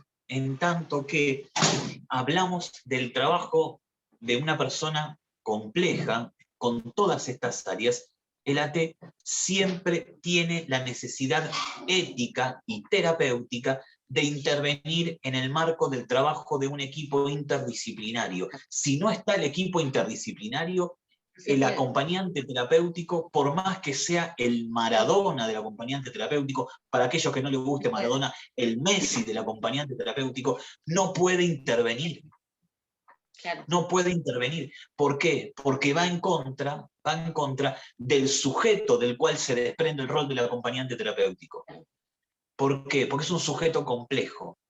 Y una persona sola no puede intervenir en un todo tan complejo. Entonces, en estos casos, cuando pasa esto y uno se trata de comunicar con resto de equipo terapéutico, y no hay vuelta atrás, ¿sí? Y no hay contacto, o se cierran las comunicaciones y la posibilidad de trabajar en equipo, muchas veces conviene saludar debidamente, ¿no? Y retirarse. Tal cual, lo que hice yo, sí. Gracias, profe. No, de nada, de nada. A ver, tengo mensajitos, los voy a tratar de levantarlos.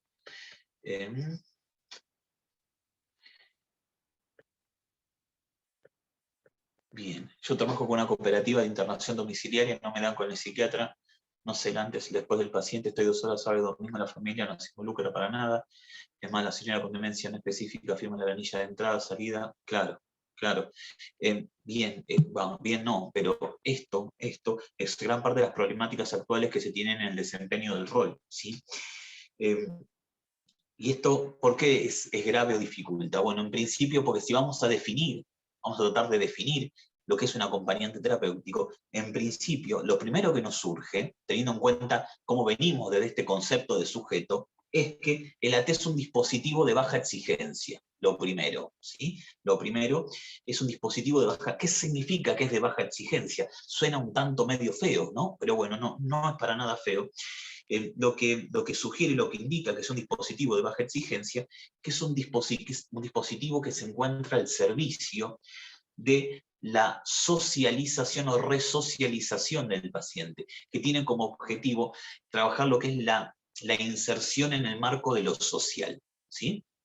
Eso como primero, ¿sí? Como primero, porque nuevamente no hay salud si no es en el marco de lo social, ¿sí? Y esto tiene que ver con poder intervenir, con poder generar una intervención desde una perspectiva clínica, como bien dijimos anteriormente, en el marco de lo sociocomunitario, ¿sí? En el marco de lo sociocomunitario.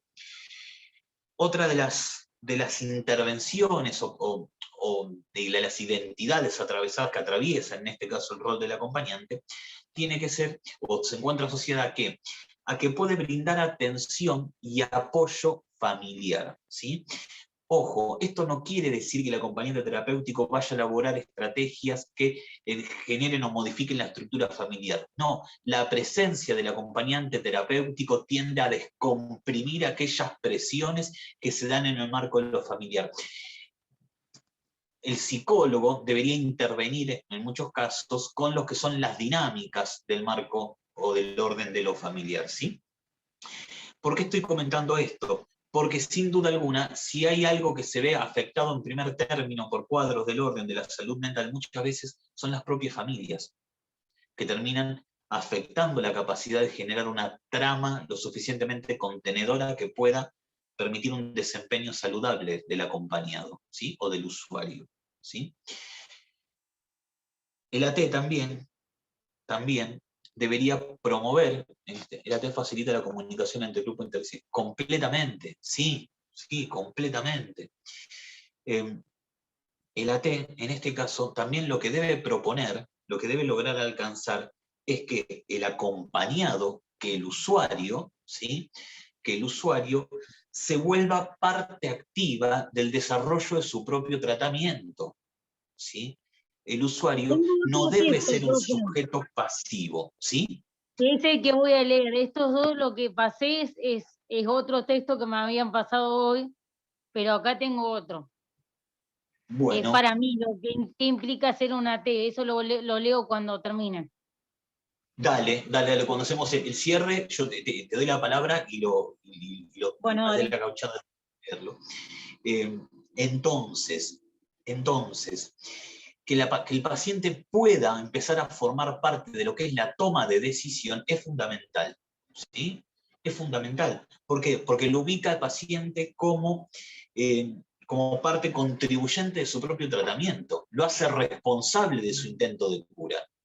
Y eso puede parecer una tarea muy difícil, sin duda alguna lo es, ¿sí? Sin duda alguna lo es, pero hace falta, ¿sí? Ahora, ¿con quién trabaja el acompañante terapéutico? O en principio, ¿de dónde viene? Bueno, esto que bien decíamos hace un rato, el acompañante terapéutico trabaja con pacientes severamente perturbados, ¿sí?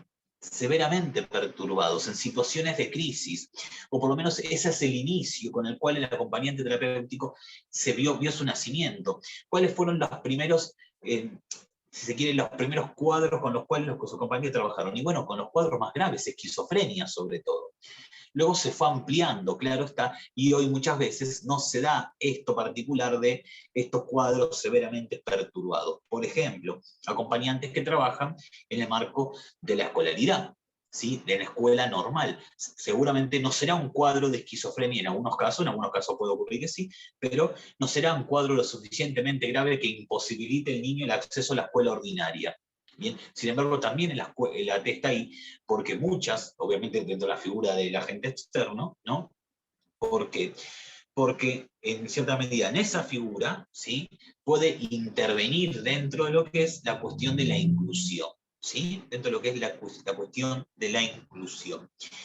¿Qué ocurre? Algo que nuevamente yo no quiero, yo ya lo dije, pero me parece importante recalcarlo, porque muchas veces esto no hay, o esto no pasa, y los AT tenemos que exigir que esto aparezca, que esto esté, que haya un compromiso, que es el equipo terapéutico, ¿sí? Que es la presencia de un equipo terapéutico. Ojo, un equipo terapéutico no necesariamente son 16 personas trabajando todas de manera coordinada. Un equipo terapéutico puede ser psicólogo y acompañante trabajando juntos, ¿sí? No hace falta que sean 7 personas, porque claramente está, mientras más personas, más difícil es poder coordinar, ¿sí? Bastante más difícil es poder coordinar. Sin embargo, que haya un equipo terapéutico, por lo menos compuesto por 2 personas, ¿sí? Bueno, esto que bien dice Ro, ahora vamos a hablar de eso. Esto que puede generar este trabajo en equipo entre 2 profesionales, muchas veces o aporta muchísimo a la constitución y conformación del tratamiento. Claro que sería bueno poder organizar un grupo bastante más organizado, bastante más grande, y generar un trabajo interdisciplinario. La realidad es que, y esto seguramente, y de manera triste, ¿no? Lo digo, seguramente todos los AT que se encuentren trabajando el día de hoy hayan trabajado con equipos multidisciplinarios, ¿sí? La gran mayoría de ustedes. ¿Qué son multidisciplinarios? El psicólogo por un lado, el psiquiatra por otro, el fono por otro, ¿no? Todos por su lado, trabajando, apostando, trabajando, aportando, haciendo un trabajo del orden de lo ético, pero de manera individual. Y por ahí de suerte mandan un informe que tiende a hacer un calco a los otros informes de los otros pacientes y se comunican de esa manera entre sí. Bueno, por lo general esos son los tipos de trabajos de equipo terapéuticos de hoy, los multi. Ahora, ¿qué implica un interdisciplinario? Que haya una comunicación fluida entre los distintos participantes del tratamiento.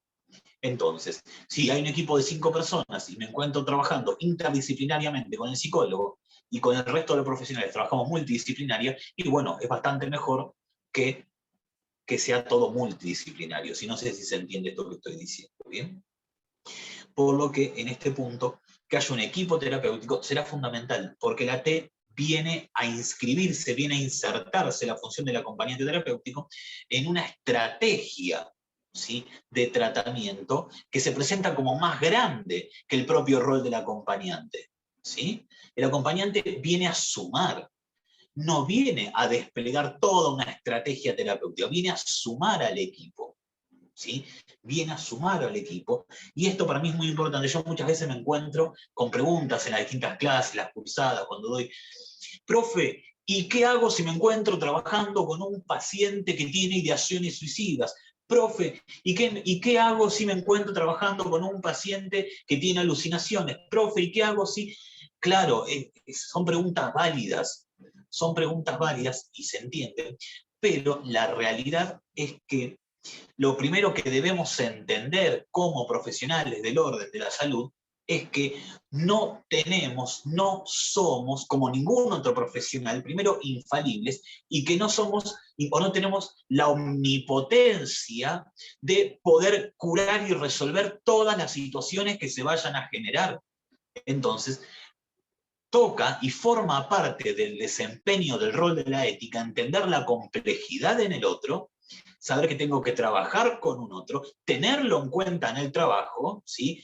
El trabajo debe tener en cuenta los aspectos intrasubjetivos de ese sujeto, pero al mismo tiempo entender que yo voy a contribuir en el desarrollo de un tratamiento más general a la salud mental de esa persona, pero que yo solo, por mi cuenta, no voy a poder generar cambios significativos ni duraderos si no me encuentro en el marco de un trabajo interdisciplinario que sume a lo que yo estoy realizando.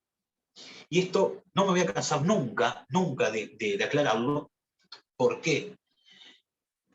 porque lo primero que se nos da por hacer cuando salimos, ¿no? Y esto está muy bien, porque forma parte del espíritu, ¿no?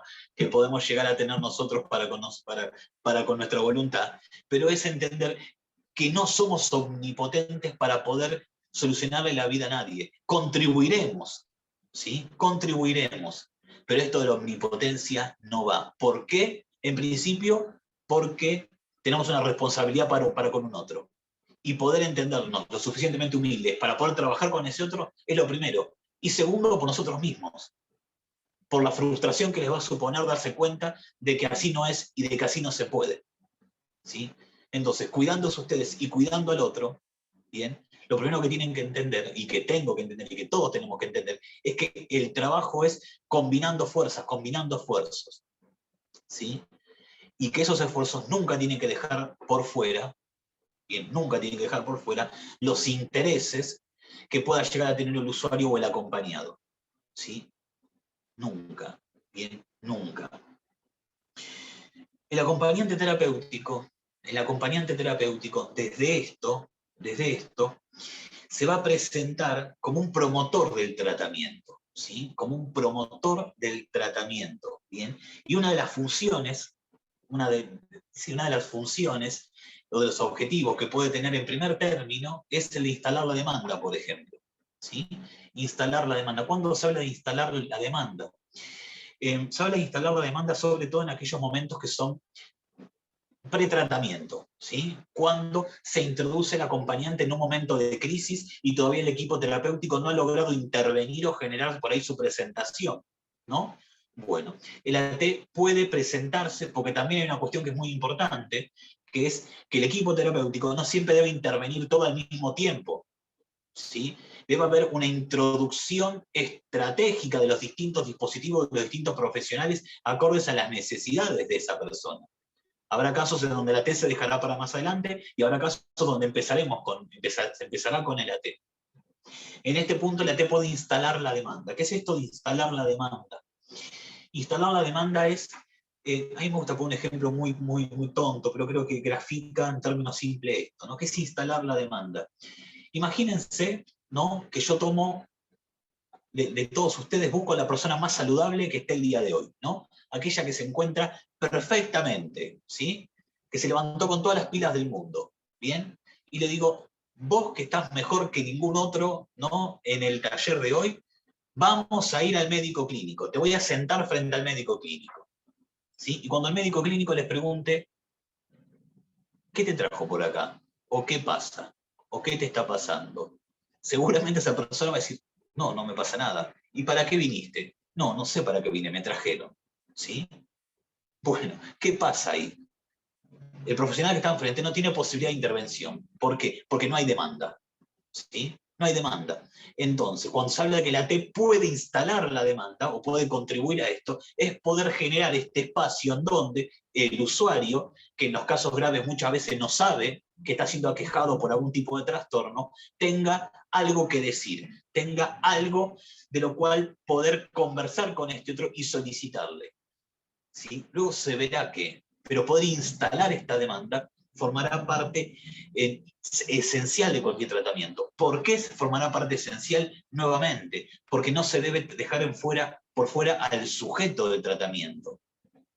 Porque lo que va a impulsar el tratamiento son los intereses del usuario, ¿sí? Y al mismo tiempo las necesidades del usuario. ¿Bien? Porque forma parte del tratamiento y en cierta medida debe poder tomar decisiones con respecto a eso mismo, ¿sí? Debe poder tomar decisiones. Ustedes habrán escuchado,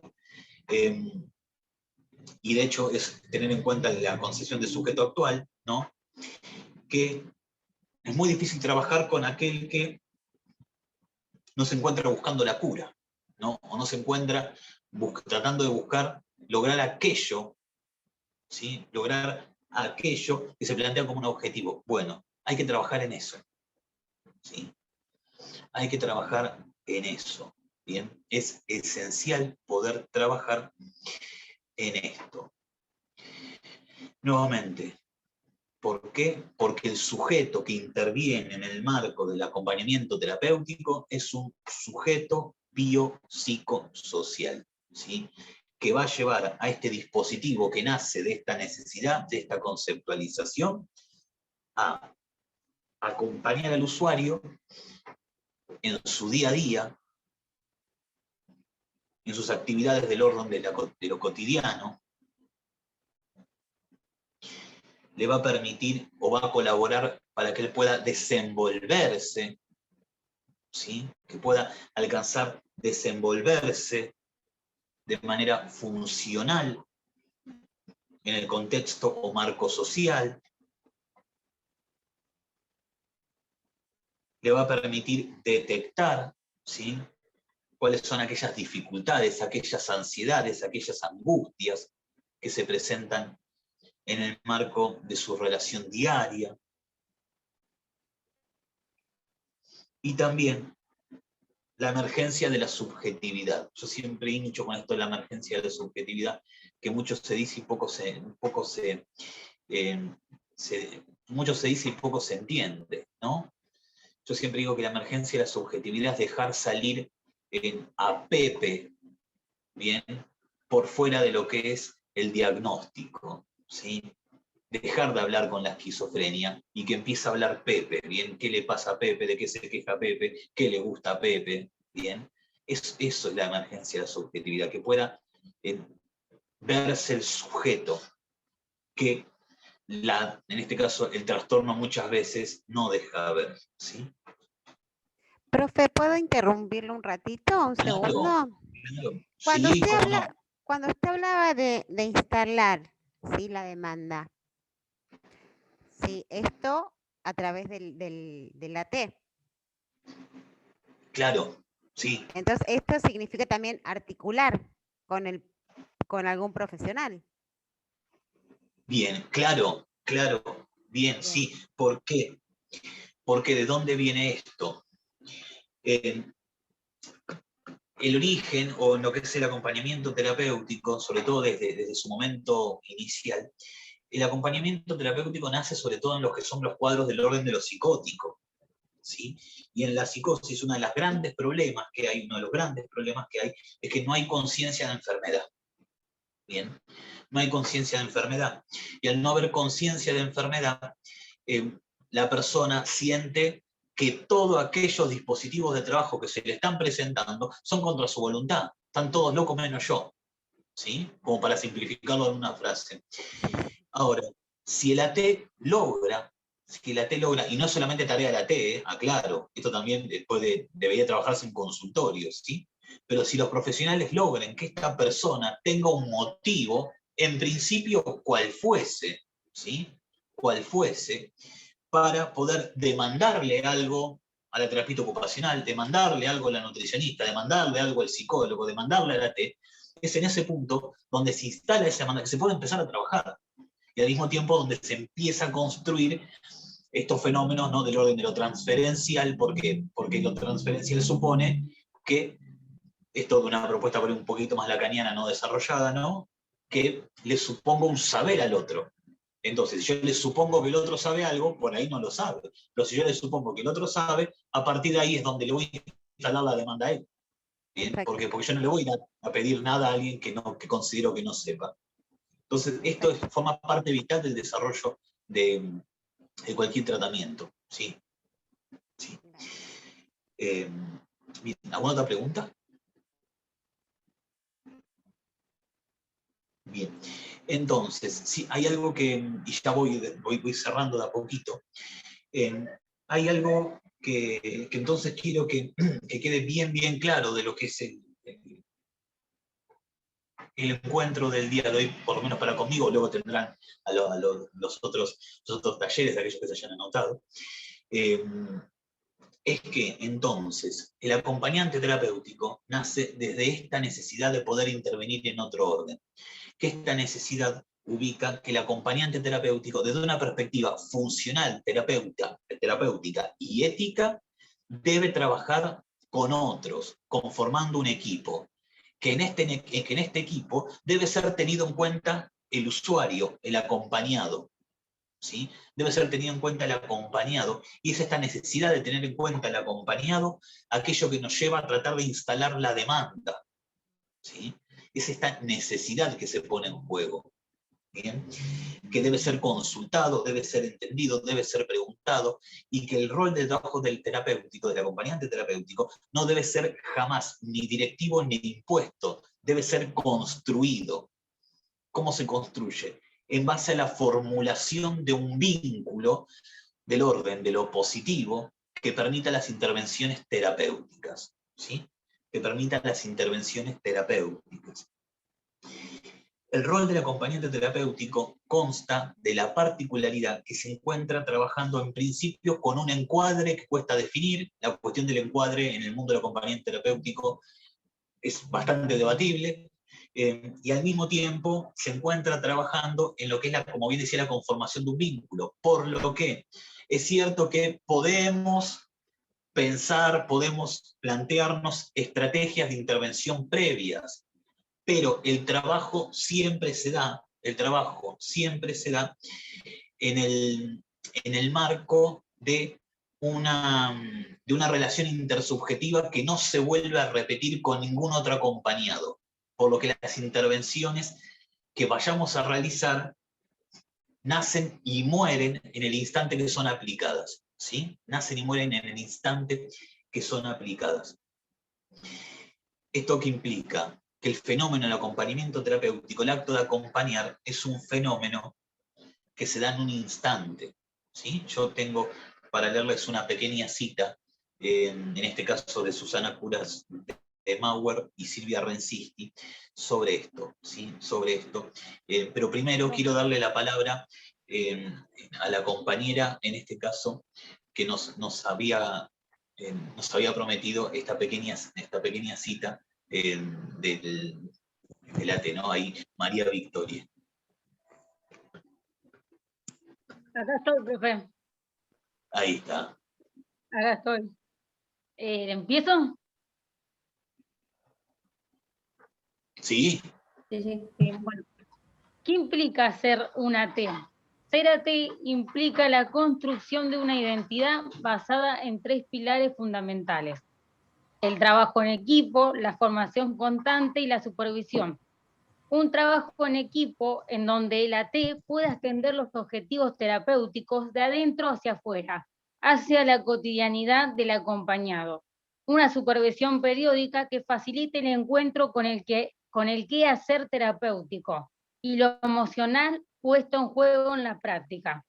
Una formación constante que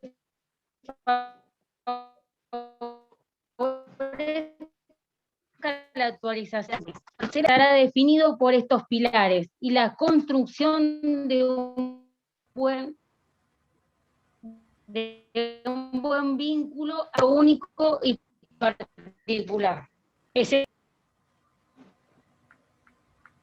De batería, ¿dónde está la cargador? No se escuchó muy bien, se cortó, y estaría muy bueno que la compañera pueda hacer eso que dijo, ¿no? De pegarlo después al grupo. Sí. Sí, si no se escuchó muy bien, yo lo pego al grupo. Porfis, porque está muy bueno, me gustó mucho lo de los 3 pilares. Yo de supervisión no hablé a propósito, porque es importante. ¿Por qué no hablé? Porque hay un taller de las 19 que habla solamente de supervisión. Así que, reservando el tema, no hablé, pero claro que sí. Yo también sumar mi pequeña, en realidad no es mío, ¿sí? Hablo un poquito, creo yo, de la complejidad que supone el acto de intervenir, y nada, y luego abrí la pregunta si es que las hay, ¿sí? La cita de, en este caso, Susana Curas de Mauer y Silvia Renziski, de 2012, y dice así: pasaron ya 40 años desde el amanecer del acompañamiento. Trabajamos clínica y conceptualmente puliendo su perfil. Y aún hoy podemos decir que el acompañamiento es como el blog maravilloso. el blog maravilloso es la pizarra mágica de Freud, ¿no? ¿Vieron ese juguete que vos escribís y se borra pasando? Cada situación clínica es una nueva escritura que va haciendo marcas y dejando huellas duraderas. Pero es también un acto fundacional, inaugural y único que sucede como en la pizarra, sobre una superficie que a su vez en cada vínculo hay que constituir. ¿Sí? Creo yo que hablando de lo que es el sujeto que atiende el acompañante terapéutico, esto del sujeto biopsicosocial que le da origen, con lo que nos terminamos encontrando en la práctica clínica es con esto que bien dice Susana Curas de Mauer y Silvia Renziski, ¿no? Cada relación, cada vínculo, cada acompañamiento que uno ejerce presenta al mismo tiempo un acto inaugural, ¿no? ¿Qué es esto? ¿No? ¿Qué es esto? Es esta posibilidad de... es un nuevo latir, ¿sí? Es algo nuevo que se presenta de manera constante. No existe posibilidad, por lo menos no desde la propuesta teórica, de realizar una intervención que haya sido para otro usuario, para otro acompañado. ¿Sí? ¿Por qué? Porque en cada uno, en cada acompañamiento, siempre habrá un nuevo vínculo, otra persona que con sus características heterogéneas va a demandar de nosotros siempre una intervención completamente nueva, aunque sea una intervención que hayamos utilizado 200 veces, porque en ese otro nuevo siempre se va a poner en juego algo del orden de lo particular, ¿no? Así que nada, esto para tener en cuenta lo que es la idea del sujeto, ¿sí? Bien, ¿alguna pregunta, alguna duda, consulta, algo que quieran? Federico, antes de Escucho. cerrar tengo que decir algo que es una notificación de Daniel González, así que avísenme porque ya después me voy al grupo de Conrom. Bien, bien. Hago así rápidamente. Si no hay preguntas, bueno, muchas gracias por los mensajitos. Si no hay preguntas, Silvia, la palabra es tuya. Bueno, este año el Centro Psicosocial Argentino, ¿sí?, está abocado en las leyes, sacó la ley del Día del Psicólogo Social, nosotros estamos gestionando el partido de Morón, pero Daniel González les manda a decir, el Centro Psicosocial Argentino, junto a la diputada provincial AT, Débora Galán, se presentó el proyecto de ley para declarar el 3 de mayo el Día del Acompañante Terapéutico, un agente de salud siempre comprometido con los pacientes y sus familias. Feliz día para todos. Bueno, muy lindas las palabras del presidente. Muy bien, aplausos, claro que sí. Siempre presente Daniel González. Feliz día para todos. Feliz día, chicos. Feliz día para todo el mundo. Bueno, muchas gracias por acompañarnos, muchas gracias por estar, muchas gracias por confiar en nosotros. Sé que 2 horas del tiempo de ustedes es muchísimo y se los agradezco de profundo corazón, así también como la oportunidad, en este caso, que nos da la directora y que propone la directora para que esto pueda salir y esto pueda hacerse en un día tan significativo como hoy, ¿sí? Les dejo un saludo enorme. Luego esto va a estar siendo subido a la... No, gracias. Feliz día para todos. Gracias, profe. Feliz día para todos. Gracias, profe. Feliz día Abrazo, Fede, un gusto. Disfruten su día. Feliz día. Buena la Nos charla. vemos, profe. ¿Sí? Besos. Besos. Adiós. Adiós. Disfruten su día. Gracias.